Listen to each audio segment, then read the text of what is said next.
In this video, I'll show you how to create a smooth slow motion effect in DaVinci Resolve using both basic and advanced methods. Let's get started. First, the quickest way to slow down your footage is by right-clicking your video clip. From there, you can adjust the speed percentage to whatever you like. Lowering the percentage will slow the clip down.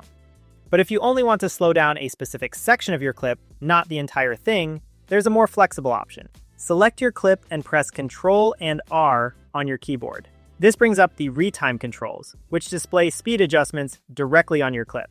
Move your playhead to the point where you want the slow motion to begin.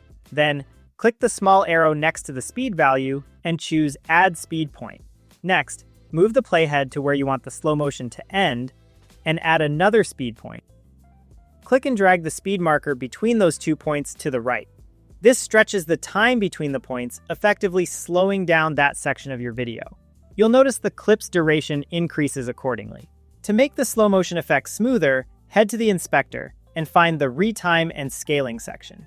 Next to Retime Process, open the dropdown and select Optical Flow. This will interpolate the frames more effectively, giving you a cleaner, more fluid slow motion. And that's it. You've now added a professional-looking slow motion effect in DaVinci Resolve.